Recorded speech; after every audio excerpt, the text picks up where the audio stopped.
боқиев, соли таваллуд 1982. дар соли 2011 ду маротиба барандаи ҷоми ҷаҳон гардидааст. барандаи медали биринҷии бозиҳои олимпии Пекин дар соли 2008. номзад ба бозиҳои олимпии Лондон дар соли ҷорӣ.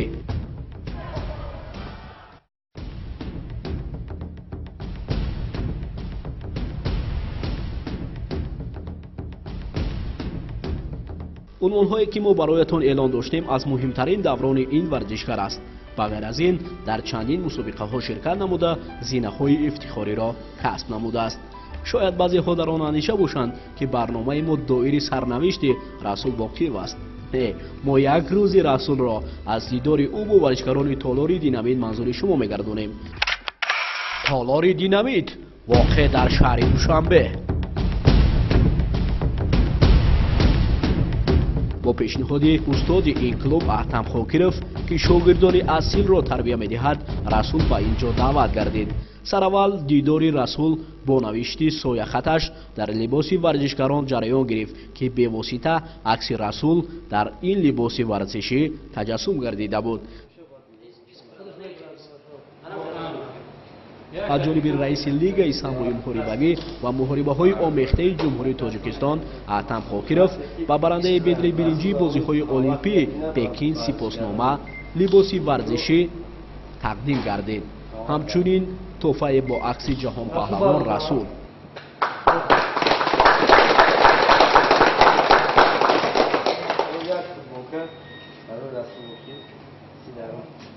гӯштини Расул Боқиев ҳеҷ хеле ки гӯштин мегирад. баъзе гӯштингироҳо гӯштиншон стили гӯштиншон дар ин намуд шуда мекунад. не ки скоросту гӯштин тарзи усулое ки Расул мегузаронад дар намуди самбои муҳорибавӣ, яъне нами муҳорибаи омехта микс файт бисёр бардор мегардад. ҳамин скорости ҳамин кора ҳамин усулҳои ҳамин мекунад бисёр мешавад. ба ҳамин хотир ма ҳамин ситораи тоҷика даъват кардам дар ҳамин клуби хидмон ки ягон усул ягон як таъм боша зарраи як таъм боша ки барои варзишгарои мо як ҳамчун мастер класс нишон диҳад. лаҳзаи Расул баҳри варзишгарони ин клуб ки ба наздикӣ муҳорибаи дӯстона миёни рақибони рус дар торори вип-клуби шаҳри Душанбе мегузаронанд машқҳои таълимӣ намоиш дод. шумо баъд ҳаман фикри мокунед, ҳамани қувва кардем, ҳамин скорост кардем, чиқадар ки сеҳ мефарад.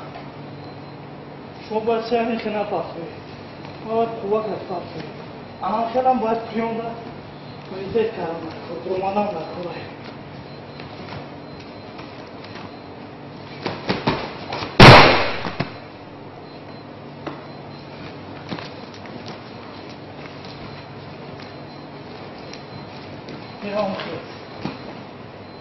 скорость кашидан. Я уже метну любой полевой пучада дастна. мақсад аз баргузории ин машқҳои таълимӣ тарғибу ташвиқи варзиш миёни ҷавонон ва омӯзиши усулҳои маъмули Расул ки аксари онҳо дар муҳорибаҳои омехта истифода мешаванд ба ҳисоб меравад. сараввал Расул барои ҷавонон сабурӣ ва зиёдатиро тавсия дод. муҳимтар аз ҳама иброз намуд. Расул ҳарчанд дар ҷараёни муҳориба хаста шуд, вале бояд ба рақиб хастагии хешро нишон надод, чунки ҳариф низ хаста шудааст ва дар ҳолати эҳсос намудани хастагии рақиб аз ин фурсат истифода мебарад. ба ин Толори Динамит чанд лаҳзаи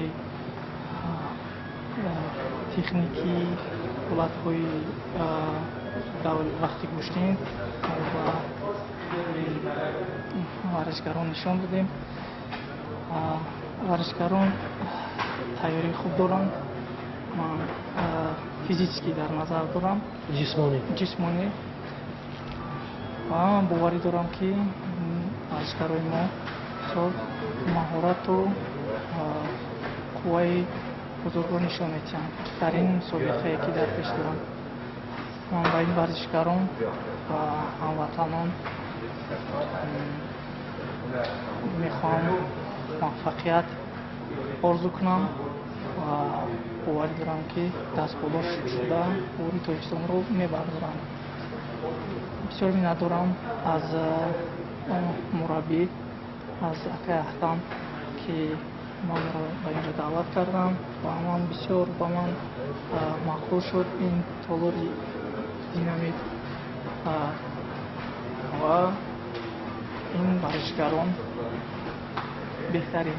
به هر حال تالار نوتأسیس است ولی نتیجه های نشانرس را دست پرورانش نشان داده است. به مانند ظهور نور محمدов در فرانسه، جمشید رجبов، شاهین سفرов و چند دیگران. این هم باشد در نتیجه تمرین های پیوسته استادشان احتم خاکیرov به دست آمده است. امروز نیز میباید تیاری پرزور دید به مسابقه در پیش ایستاده، چونکه نه رقیبانی برابر بلکه تیم منتخب کشوری که زادگاه این نمودی ورزش است در میدان ورزشکاران تاجیک را انتظار است. آمدن رسول برای ورزشکاران شوق و رغبت افزون نمود.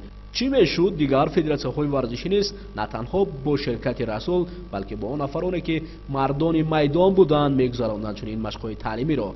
آخر سرزمین تاجیکان پهلوان پرور است و تنها تلاش را از ما طلب می‌کند.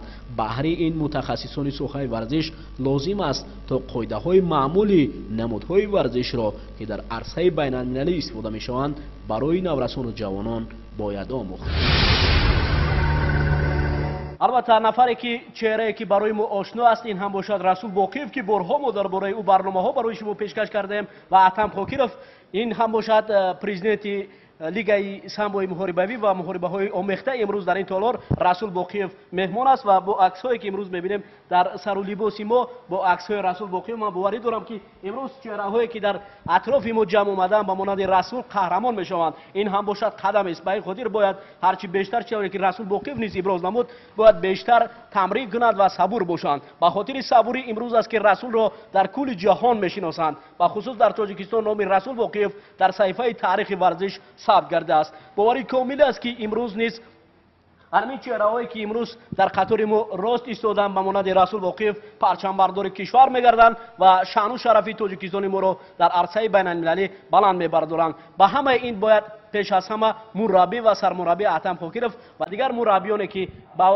چنانه که رسول را نیز تربیت کردند باید هرچی بیشتر کوشش نمایند. ما نیز تا برنامه‌های دیگر شما را شاد و پیروز می‌گوییم. البته خواهید که اگر جسور و سالم و اگر دلیر باشید پس بیایید پیروی رسول باقیف و چنین جوانانی با آبرو باشید.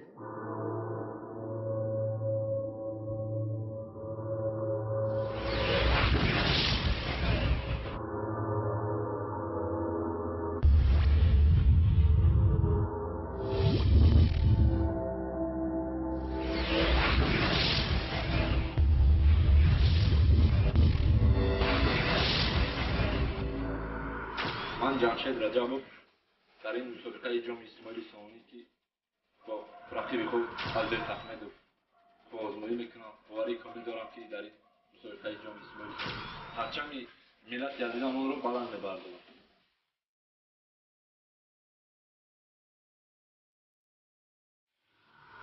این محاربه برای من جدی بوده. کوشش میکنم که در اینجا هنر زیبای خود را نشان دهم.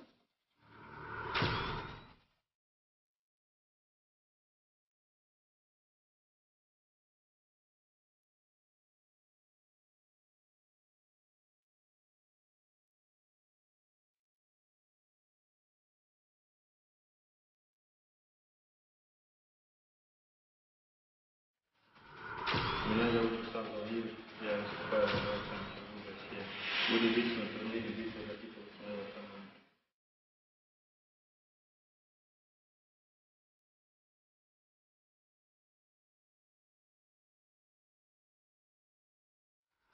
من معلوم جمشید که مسابقه جام اسماعیل ثانی در اینجا برگزار می‌گردد و من در این مسابقه اشتراک نمودم. مهارت خیلی خوب نشان می‌دهم.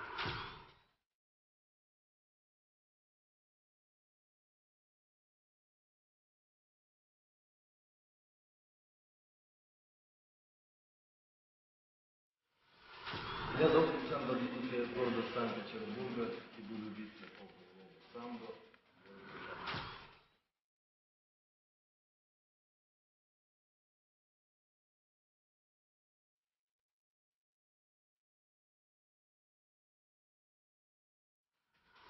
Будет, я думаю, красивый бой, зрелищный. Соперник готовится. Серебряный призер чемпионата мира по боевому самбо. Сергей Паль!